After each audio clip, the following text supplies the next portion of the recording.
Hello and welcome, I'm Thomas Porteous and you're watching NewsX World.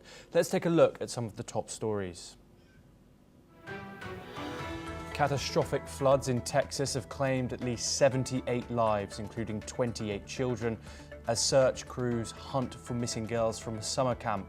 Kerr County is the hardest hit with 68 dead, with Governor Abbott confirming 41 still missing, and Trump says plans to visit the disaster zone. The latest indirect ceasefire talks between Israel and Hamas ended without a breakthrough after hours in Doha, a Palestinian official says.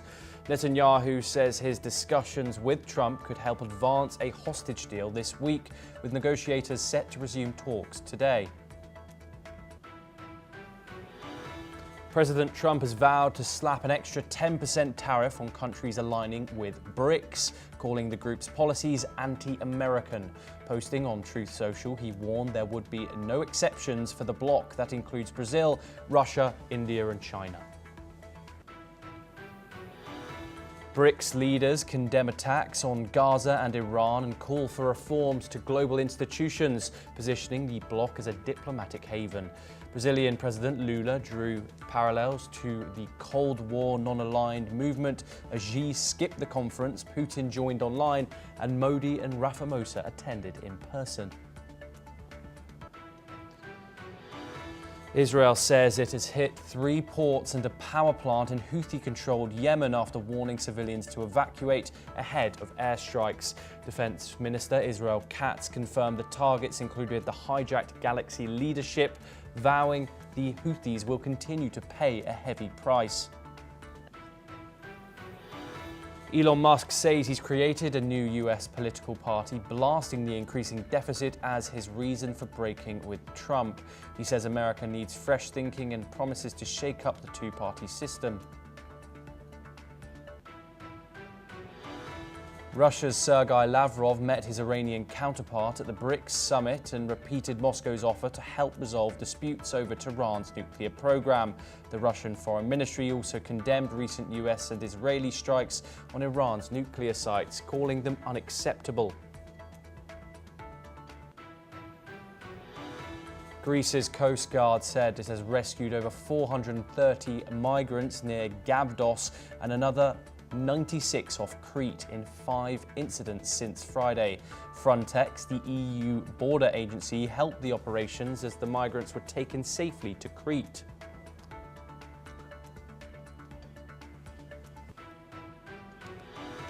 Now, our top story today, we move over to the United States, where a major disaster is still unfolding in the US state of Texas, where catastrophic flash floods have killed at least 79 people across 6 counties, including 28 children, with dozens still missing. Kerr County was the hardest hit, where the Guadalupe River rose an astonishing 26 feet in under an hour. At least 68 people died in that county alone, among them 10 young campers and a counsellor from Camp Mystic, a nearly 100-year-old girls' summer camp which was swept by the surge. Texas Governor Greg Abbott has declared a statewide emergency, saying the scale of loss is horrific. Here's what Larry Lather, Kerr County Sheriff, had to say.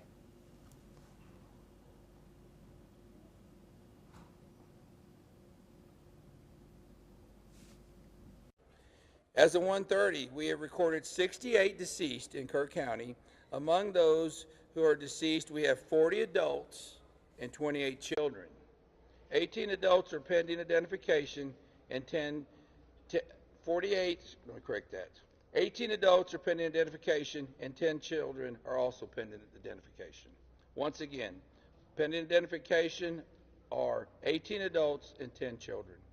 At present, there are 10 Camp Mystic campers unaccounted for and 1 counselor. We continue to offer our condolences to those affected, and we will work tirelessly till we reunite them with their families. More than 850 people have been rescued so far, many found clinging to trees or rooftops. Floodwaters are still rising as rain continues to fall across saturated ground. We're now joined by our guest, Spencer Critchley, communications strategist located in California. Spencer, thank you very much for coming onto the program. Spencer, we've discussed this previously. There's some serious questions going on about certain cuts which the Trump administration has made in regards to response timing. What have you thought of the government's response so far? We know that Donald Trump is planning to visit the affected sites. How significant will that visit be, and will it be any serious help or merely political theatre? I want to emphasize what a terrible tragedy this is, and I want to be careful not to in any way exploit it for to make any kind of political point. So I want to focus on the facts that we know so far. And it does appear that conflicting accounts are emerging about how the local authorities, state and as well as the state and national authorities, responded to this catastrophic event. There's some finger pointing already going on, which is never a good sign. And it is unfortunately just true that it's very difficult to trust anything that comes out of the federal government under Donald Trump, since they have politicized the truth itself. The truth is whatever Donald Trump wants it to be from one day to the next. He was asked whether his significant cutbacks to the National Weather Service and other emergency-oriented government agencies might have played some role in this, and he just simply denied that it had, based, I would imagine, on no information whatsoever. He just doesn't want it to have had any effect. Whereas a responsible leader would, of course, demand to know exactly what had happened and demand to be told the truth after a careful investigation. That's why we appoint leaders, so that they can serve us, not so that we can serve them. But again, I want to emphasize a terrible tragedy, and whichever way the facts emerge, we need to follow the facts. That's one of the best things we can do in order to counter this tendency to try to politicize the facts. Yes, of course, Spencer, and obviously a terrible tragedy it is. Donald, how do you think the Trump administration is going to respond to this? Do you think the government is going to make any real decisions in regard to climate policy, emergency response time, increased spending? What are your thoughts? Out on that, unfortunately, and when you mentioned climate policy, this is a leading example. It's one of the leading threats the entire world faces, if not the leading threat the entire world faces. What it requires is responsible leadership in the United States and in every other country in the world, because it is a global problem. And instead, Donald Trump simply denies that climate change is a problem, and in fact insists that America go backwards towards a fossil fuel-based energy strategy, including coal of all things, which of course will just accelerate the crisis we're facing with climate change. This is a matter for the greatest concern, and the extent to which any of us here in the United States continues to participate in treating this as just the usual back and forth between competing parties of the left and right, I think is a very serious abrogation of responsibility. You mentioned President Trump's impending visit, and whether that would be useful or political theater. Well, I think we can look at virtually every other public event he's staged in his entire public career, and we can safely bet it'll be political theater. You may remember the devastating hurricane in Puerto Rico, where he famously threw rolls of paper towels at desperate Puerto Ricans, showing just an incredible insensitivity to the suffering and loss of life that he was confronting. And we've seen him perform like that as opposed to actually do his job over and over and over. Yes, Spencer, please stay with us. We now have some more information for the viewers. US President Donald Trump has signed a major disaster declaration for Texas, releasing federal resources and also first responders. Trump says he plans to visit Kerr County on Friday. Here's his full statement. And we'll continue to be there. and we're working very close with representatives from Texas, and it's a horrible thing that took place. Absolutely horrible. So we say God bless all of the people that have gone through so much, and God bless the state of Texas. It's an incredible place. To visit Texas, Mr. President, probably on Friday. We wanted to leave a little time. I would have done it today, but we'd just be in their way. Probably Friday. There we have it, Spencer. Donald Trump releasing a statement on the thing, confirming his visit on Friday. Is that soon enough for you as a response? And also, obviously we can only go what his official response has been. What's your thoughts on that? Disaster scene is symbolic rather than practical. Of course, it's importantly symbolic. People need to know that they have the attention of the president, but more importantly, they need to know that he's actually going to lead an effective response. George W. Bush's presidency was gravely damaged by what was seen as his delayed and inept response, at least on the part of his administration led by him, to Hurricane Katrina. Of course. In some ways, those days seem to be behind us, at least with Trump's most devoted followers, where the actual facts of the matter don't seem to matter too much to them. It's also very disturbing, frankly, the degree of sympathy that he's expressing for Texas, a very politically friendly state to him, which is the degree of sympathy you would hope he would extend towards every single part of the country, but has not. He was extremely cold towards the state of California when Los Angeles experienced its devastating fires just a few months ago, and was openly holding out the threat of conditioning aid on California being more cooperative with Trump's political preferences. Bizarrely, I'm not sure what this was about. He refused a declaration of emergency for the state of Mississippi, made by one of his most obsequious supporters, Senator Josh Hawley of Mississippi. And so it's extremely disturbing to see, as I say, his level of concern conditioned on what he sees as the requisite degree of political loyalty, or in some cases just his whim of the moment, apparently. Yes, Spencer Critchley, thank you very much for joining us on that. You are staying with us, but we will bring you all the updates ongoing in that developing situation over in Texas. We move on to another United States-related development, where in a sharp escalation of their public feud, US President Donald Trump took aim at tech billionaire Elon Musk, calling him a train wreck. Let's listen in to what Trump had to say. That's not starting a third party. I think it's ridiculous to start a third party. We have a tremendous success with the Republican Party. The Democrats have lost their way, but it's always been a two-party system.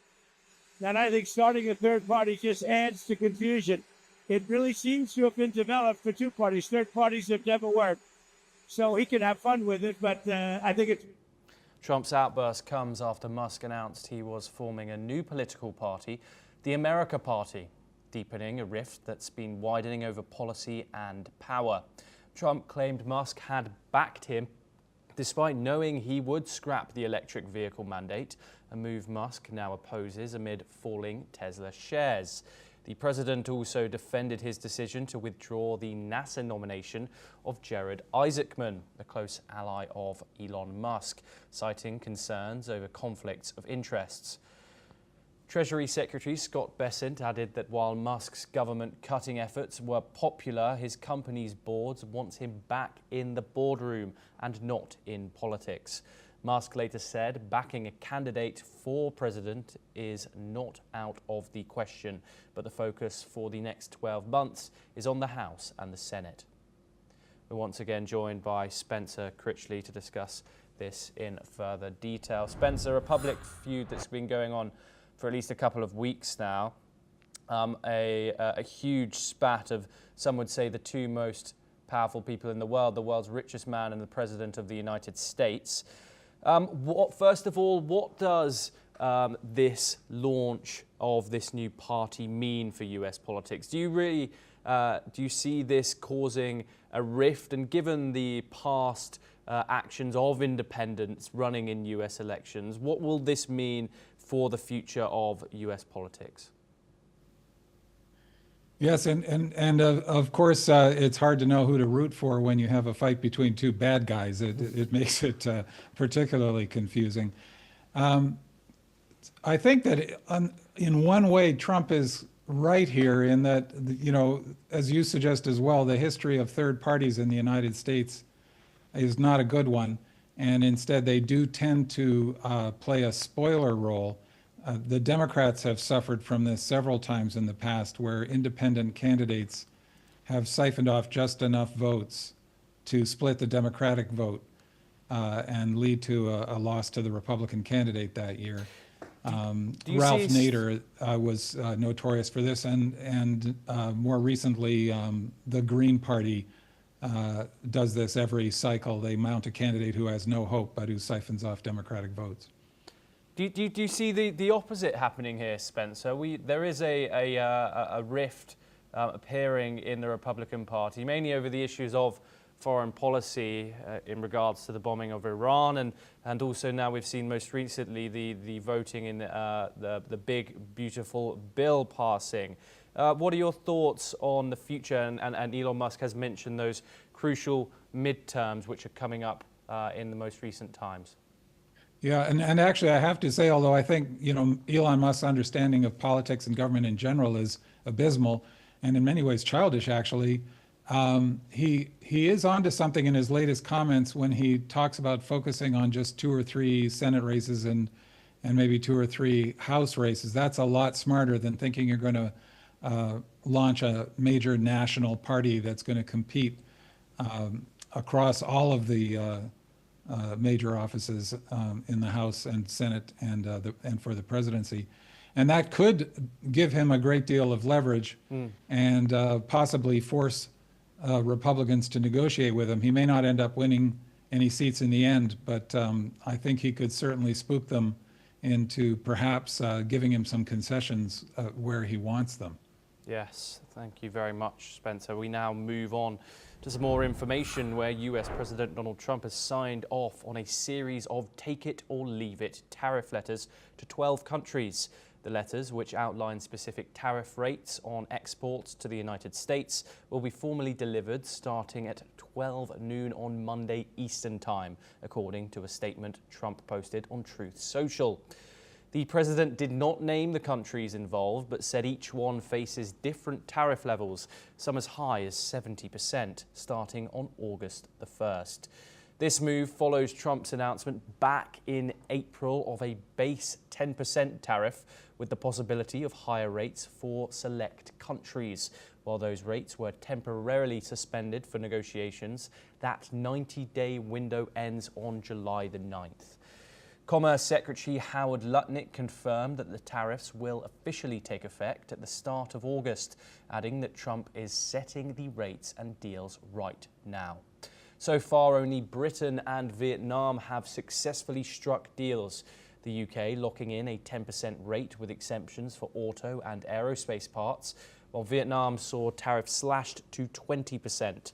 Talks with India and the European Union, however, have stalled. EU diplomats say a breakthrough seems unlikely before the deadline. Trump said Friday that he prefers this letter-based approach over lengthy negotiations, calling it much easier than deal-making with multiple nations. The shift in strategy marks a major escalation in Trump's trade policy, and his administration continues to rewrite global trade rules in favor of American interests. We're once again joined by Spencer Critchley. Spencer, with tariffs as high as 70% now, we're unsure who they're affecting. What impact could this have on global supply chains? Some doubted that Donald Trump would actually reinforce these tariffs, which he held up on his big board in that White House Rose Garden back in April. What is the effect that this is going to have on the global economy if these tariffs truly come into effect?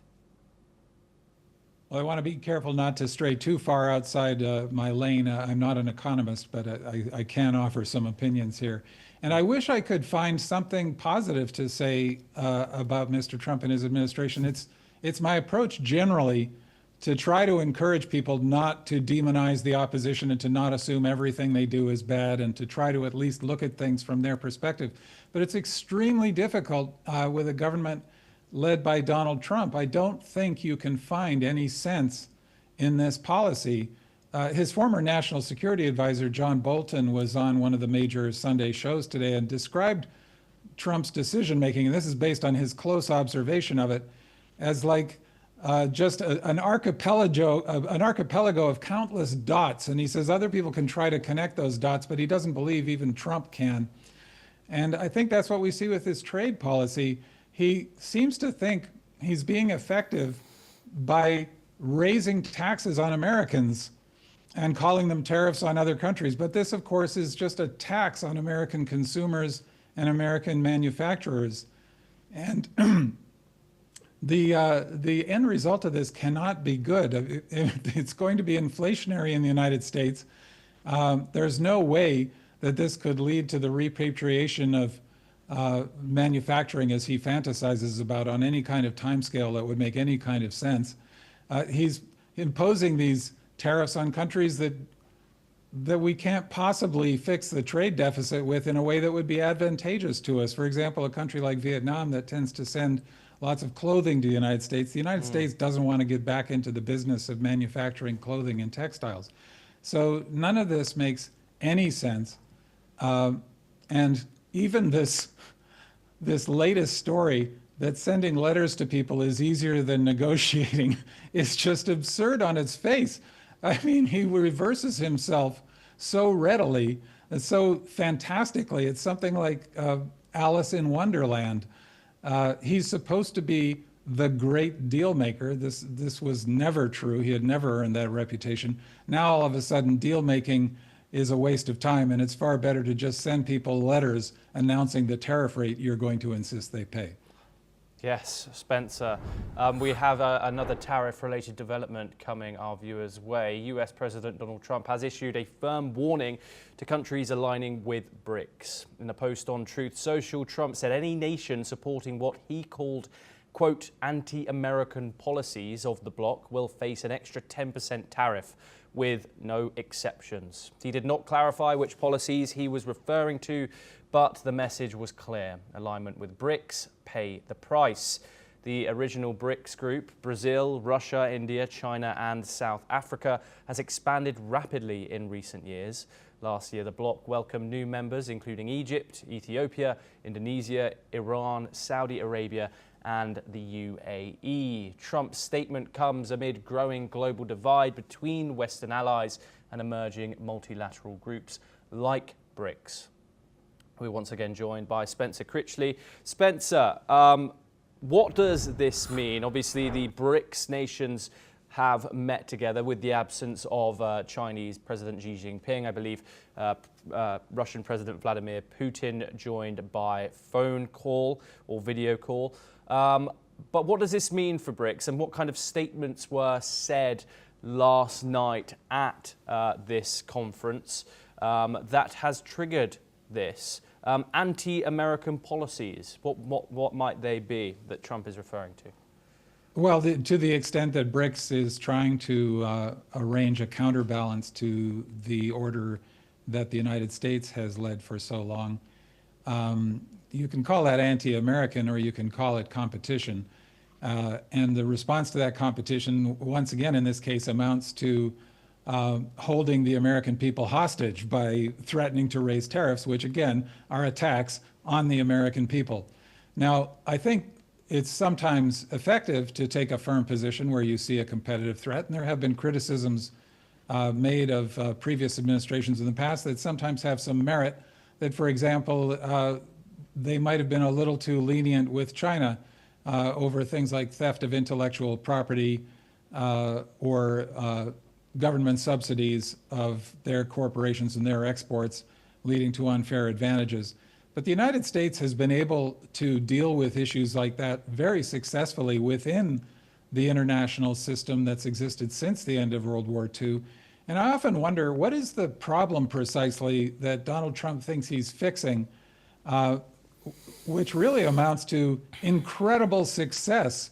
I think anybody living in another country looking at the United States must be baffled to hear this constant complaining about how the United States is supposedly being victimized by countries all over the world, when the United States is the wealthiest, most powerful country in the history of the world. And very often when world powers meet to discuss trade, of course, it's possible for the United States to have legitimate complaints about the behavior of other nations, and sometimes those complaints are well-founded. But very often, of course, it's other countries trying to cope with the overwhelming power and influence of the United States. And again, even from the purely self-centered focus here in the United States, what is the problem being fixed? I mean, the incredible success, the incredible wealth that's been generated in this country, not always shared fairly, of course, within the country, is without parallel in the entire history of the world.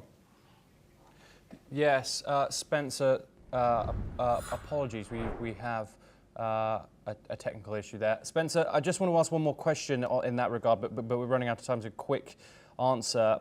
We have the BRICS meeting yesterday, which was significant. We had comments on the Middle East, including strikes on Iran by the United States. We also had a very strong statement from Brazilian President Lula da Silva condemning Israel's actions in Gaza. Do you think these statements are the reason for these 10% extra tariffs coming on to these BRICS nations? And bearing in mind that the BRICS does contain members, strong allies of the United States, like India. What are your thoughts, just quickly? Yeah. From what I can see, based on President Trump's comments, his main concern is the threat to the United States dollar, based on comments by the BRICS nations that they want to establish an alternative to the United States dollar as a reserve currency. That's the kind of thing that gets Donald Trump's attention.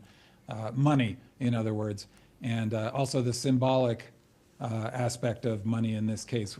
Anything that threatens what he sees as the #1 role of the United States, he does not like at all. So I doubt if it goes much farther than that in this case. Spencer, thank you. You are staying with us for our next story as well. Columbia University may be closing in on a deal with the Trump administration to restore some of its federal funding. The university's Board of Trustees met on Sunday to discuss terms of a possible agreement. Negotiations have been ongoing since March, when the administration pulled $400 million in funding, citing Columbia's failure to protect Jewish students during campus protests. A May investigation found the school had violated civil rights, leading to a formal notice of violation. Earlier demands from the administration included mask bans, expanded police authority, and more control over Middle East studies. Columbia complied, but funding was not restored. Now, instead of a consent decree, discussions are centered on appointing a monitor with limited oversight powers. Acting President Claire Shipman says Columbia won't compromise its autonomy, but some alumni fear the deal may not go far enough. A final agreement has not yet been reached and could still fall apart.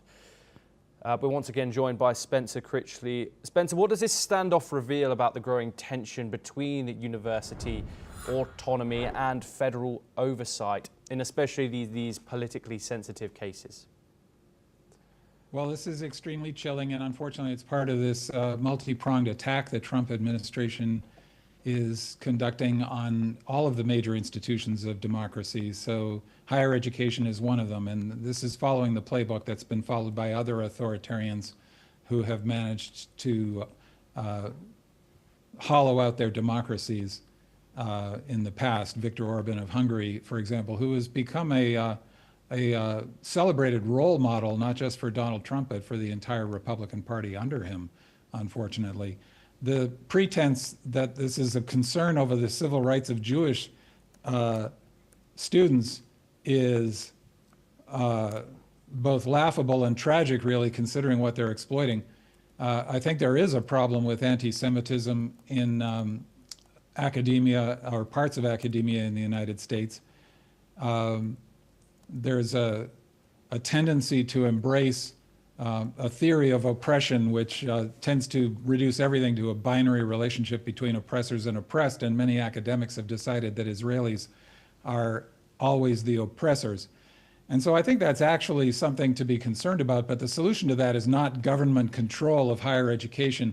And given Donald Trump's own record of anti-Semitism, and including having dinner with notorious anti-Semites like Kanye West and Nick Fuentes, Kanye West, an actual self-described Nazi, or even just his recent casual use of the extremely offensive term Shylock to describe bankers. I mean, it's ridiculous that this would be a concern for the civil rights of Jews. And we could, of course, point to his utter lack of concern or hostility to civil rights in general. So this is obviously intended to assert control over academic institutions and not to defend the civil rights of Jews. Spencer Critchley, thank you very much for your insight and joining us on the program. It's always a pleasure to have you on. We now move over to the Middle East for our next story, where the latest round of indirect ceasefire talks between Israel and Hamas ended on Sunday without a breakthrough. Negotiations in Doha lasted over 3 hours, but Palestinian officials say no real progress was made. Messages were relayed through Qatari and Egyptian mediators, and more separate meetings are expected today. Reports state that the Israeli delegation had no real powers to finalize a deal, while Hamas maintains its demand for a full withdrawal and permanent end to hostilities, terms Israel has rejected before. As Prime Minister Benjamin Netanyahu heads to Washington today to meet President Donald Trump, he says his priorities remain the release of the hostages, defeating Hamas, and ensuring Gaza is no longer a threat. Israel's military struck 130 targets in Gaza over the past 24 hours, while officials in Gaza say more than 30 civilians were killed on Sunday. With tensions high and families of hostages demanding action, all eyes are now on Monday's meeting between Trump and Netanyahu and whether it can finally bring a deal closer. We're now joined by Daniel Boardman, who is a senior correspondent for the National Telegraph. He joins us live from Toronto. Daniel, thank you very much for joining us on the program. Daniel, yet another round of ceasefire talks in Doha ended with no breakthrough. We have a substantial and significant meeting with President Trump and Prime Minister Netanyahu today. What are your expectations? Are you positive about this meeting? Do you think that we can see a breakthrough today? What are your thoughts? Yeah, I mean, the most positive sign towards, you could say, a peace deal in Gaza was the 12-day war in Iran, where you now have the conditions where the Israelis can actually end the war, as Hamas's, quote, sugar daddy, so to speak, has been severely crippled. So that's probably the most significant thing leading to a potential ceasefire in Gaza. But again, the terminology and the thinking is just so off when it comes to the Israel-Gaza war. I mean, the fact that we never even talk about a legitimate peace. No one even thinks about, should we have a peace deal, some sort of long-term solution? We simply want a ceasefire, which in the Middle East is just a reload. I mean, that's the running joke on a ceasefire, is they're a reload. So if you ceasefire, everyone just reloads, and then we get back to the same position we were to begin with. There's no substantive talk in international media about the conditions towards peace. I mean, the interesting thing is you are hearing clerics out of Hebron, which is in Judea or Samaria. They're talking about joining the Abraham Accords.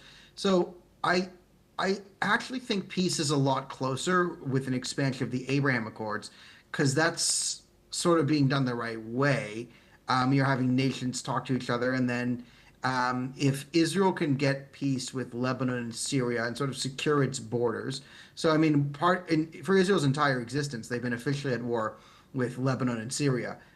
So if there's peace there, and then you have Egypt and Jordan settled, the Houthis are more or less crippled. Iran's got to focus internally to survive. Hezbollah's gone, you then have a much different Hamas that is sort of surrounded and isolated, and then you might be able to force the remaining leadership into exile. But there's another problem that we have is even doing the negotiations in Doha through Qatar. Qatar is not conducive to a deal, and you now have a point where Qatar and Turkey are far more harmful for a deal because they host the sort of exiled leadership of Hamas. And after Ismail Haniyeh was taken out, The exiled leadership of Hamas. What do you mean by that statement? you have the foreign leadership of Hamas, the Qatar, the hotel. You have the hotel leadership of Hamas, which are the people who are worth billions of dollars and live in fancy hotels. But then since the death of Haniyeh, the real power has been transferred into Gaza. So you had Yahya Sinwar and then his brother Mohammed Sinwar. So because the Gaza Hamas has been so cut off from the leadership of Hamas, so-called leadership, who spends their days in five-star hotels, in Turkey and Qatar. You're negotiating with the hotel Hamas, the billionaire class, who live in Qatar through the Qataris, who are Muslim Brotherhood affiliates, who are not a neutral arbiter. But then you're having to negotiate with the hotel Hamas, where Israel and Hamas are not even in the same room, and then they have to negotiate on behalf of the Hamas operatives that are in Gaza, which are pretty much cut off from those in Hamas, and in themselves having their own internal issues because, they're on the ground, they're facing the Israelis in combat, so to speak, or in the tunnels, and then these guys are off in hotels. So the whole thing is a bit of a farce where no one's really talking about the issues needed to solve it. We're just saying negotiation, ceasefire, talk, meeting, talk, ceasefire. And no one's putting forward any sort of concrete solutions for the most part that could end this war, because in order to get to an end of the war, someone needs to give something up, someone needs to get something. We need to come to an accord. The current ceasefire we're talking about is 10 hostages being released, 10 live hostages, and then maybe 18 dead bodies, and then you still have more hostages in there and more dead bodies. So it means the round of fighting is going to have to start up again. Daniel, and then Hamas, apologies for the interruption. We do have some more information related coming our viewers' way. US President Donald Trump said on Sunday there's a good chance of reaching a hostage deal with Hamas this week, raising hopes for a major breakthrough ahead of his White House meeting with the Israeli Prime Minister today. Speaking to reporters while departing Morristown, New Jersey, Trump said quite a few remaining hostages could be released soon, adding that indirect talks in Qatar were making progress. Netanyahu has departed for Washington, and he said his negotiating team was sent to Doha with clear instructions and that he believed the conversation with Trump could help advance the outcome we are all hoping for. This is what the Israeli Prime Minister had to say. פועלים להשיג את העסקה הזאת שדובר עליה בתנאים שאנחנו הסכמנו לה. שלחתי צוות למשא ומתן עם הנחיות ברורות, ואני חושב שהשיחה עם הנשיא טראמפ יכולה בהחלט לעזור לקדם את התוצאה הזאת שכולנו מייחלים לה. We're once again joined by Daniel Boardman to discuss this further. Daniel, we just saw and heard Israeli Prime Minister Benjamin Netanyahu. How much pressure is that man under? We have seen him. We have seen his ongoing corruption trial, which has been going for about 5 years now, consistently stalled due to security reasons, but he still remains as in the position of Prime Minister. Also, we've seen mass protests across the cities throughout Israel, and now Donald Trump and his want for a ceasefire in the region. How much pressure is Benjamin Netanyahu under, given these circumstances? Yeah, I think he's under a lot of pressure. I mean, the corruption charges have been sort of knocked down. I mean, if you brought those corruption charges against any other world leader, most other countries would laugh them off at this point. But he is under immense pressure domestically on a hostage deal. I mean, Israelis do want the return of the hostages. That is a very big thing. The hostages have immense media and public support in Israel. So, I mean, there is great will to get a deal done to get the hostages out in Gaza. But there's other pressure from. I mean, again, Israel's a small country, and everyone volunteered. And when they recalled reserves after October 7th, there was more than 100%, over 100% reporting rate to the reserves. And there is a general consensus that the war in Gaza is going on, and no one wants to go into Gaza. But the reason why they went into Gaza as a country is so this would be the last time they ever went into Gaza. So there is immense pressure to get the hostages home, but there is also immense pressure from the populace to not give up all the war gains, and then just say, okay, hostage deal, we'll release thousands of terrorists, we'll get some hostages back, we'll go back to the status quo, we'll just pretend it's October 6th, we'll let Hamas or another Islamist militant group build up their strength again, and then when they're strong enough, they'll rush the border, and then we'll get October 7th 2.0. No one wants that. So, I mean, Hamas is sort of asking for, everything in return for half of the hostages they have remaining. So, I mean, you could see if Israel manages to get to sort of a Hezbollah ceasefire, where they have total dominance and they got Hezbollah to agree to a situation where basically Israel has full reign to, if they feel like Hezbollah is starting to stockpile weapons or munitions or do anything nefarious, they can just take military action and everyone has to agree with it. So that's sort of the conditions of the Hezbollah ceasefire, which is how they got the Israelis into it to begin with. And as you see, every time Hezbollah acts up or they try and store weapons or get something going, the Israelis just sort of stop them in their tracks, and that's what they've been doing since the ceasefire. So if there's a Hezbollah-esque ceasefire in Gaza where you don't have these macabre parades of dead bodies and hostages where everyone's celebrating all that, and you don't have these sort of Hamas power displays where if Hamas tries to sort of regain power, an Israeli drone just sort of takes out the group of militants, and they're unable to do it. And the other question we'll have to find out is how strong are the anti-Hamas militant factions within Gaza? We've seen now 3 potential tribal factions have a blood feud with Hamas. If Israel can find a way to coexist with the tribal factions in Gaza, and Hamas loses its hostage leverage, I think you could find a peace or a sort of a peaceful equilibrium, if not a ceasefire. I mean, you could find that, but there's still a lot of chips that need to fall, and we're not quite sure who's the dominant faction if you remove the IDF, and will the IDF be removed? Daniel, yes, we have one final development from the meeting with Donald Trump and Prime Minister Benjamin Netanyahu. On the agenda in their meeting, a possible permanent deal with Iran. Speaking to reporters, Trump said the US and Israel are working on a lot of things, including long-term security plans with Tehran. He also repeated his claim that US strikes during last month's Iran-Israel conflict obliterated Iran's nuclear facilities. That 12-day war ended with a US-brokered ceasefire, but regional tensions remain high. The talks could shape the future of Middle East diplomacy. Daniel, quickly, we are running out of time. What are your thoughts on these possible negotiations with Tehran in a long-term deal for stability in the Middle East? And also Trump once again reiterating his claim that Iran is no longer a nuclear threat to the region. Well, it's not a nuclear threat for now, and negotiating with Iran is a fundamentally insane proposition for Trump or anyone right now. I think he's rather obsessed with getting a deal done so he can say deal and talk about the art of the deal and maybe sell some books like that. But what's the point of talking to Iran right now? They're still a hostile rogue state. They have a $20 million bounty on Trump's head, and they'll never abide by any deal they get into. That was the problem.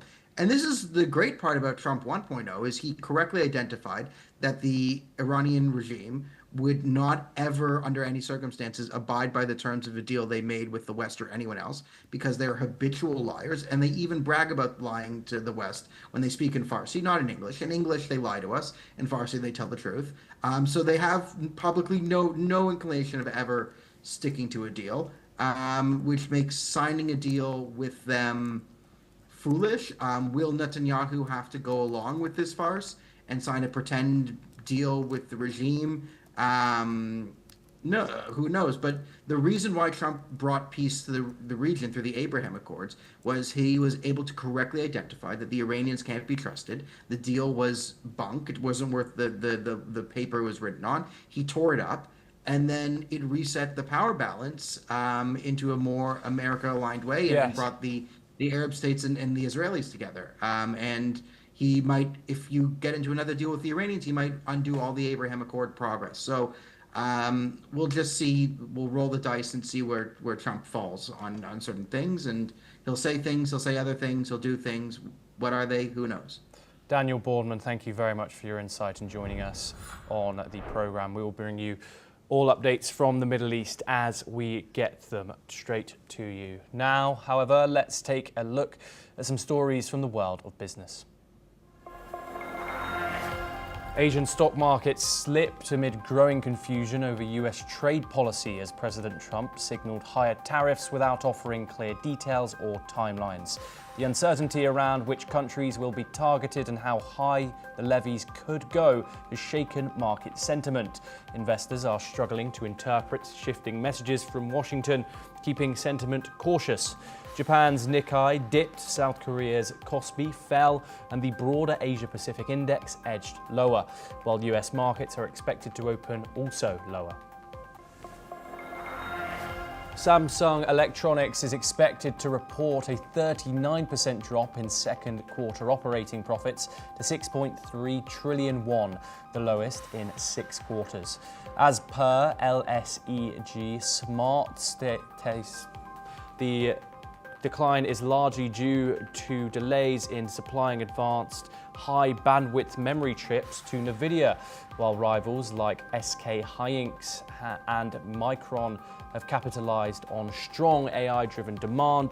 Samsung faces headwinds from US restrictions on chip sales to China.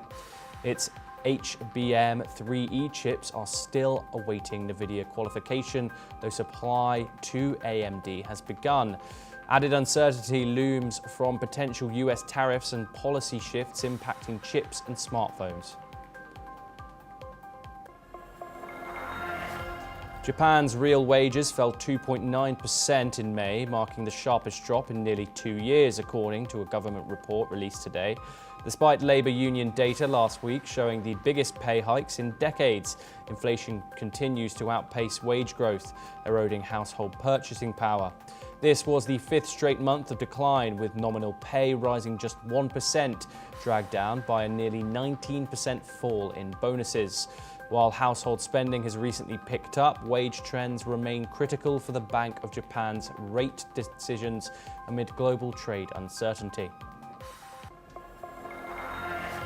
Economist Nouriel Rabouni has warned that the US could face a mini-stagflationary shock in the second half of 2025, with core inflation likely to stay elevated at 3.5%. He said growth will slow sharply, possibly slipping into a recession, while the Federal Reserve is unlikely to cut rates before December.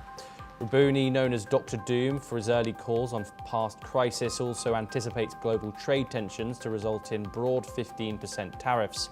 While he doesn't foresee a market crash like April the 20th, 20% drop, he warned the FED's options are limited as inflation remains persistently high. Tesla shares dipped to $315 as US equities and gold fell sharply on Monday, following President Trump's announcement that new tariffs will now begin on August the 1st. The delay sparked confusion and triggered a broad sell-off across stocks and metals. The S&P 500 and Nasdaq futures both also slipped, while gold treated to $3,325. In sharp contrast, Bitcoin closed above $109,000, its highest weekly close ever, fueled by strong ETF inflows and institutional demand. Analysts say the market is now divided, with risk sentiment splitting between traditional assets and crypto.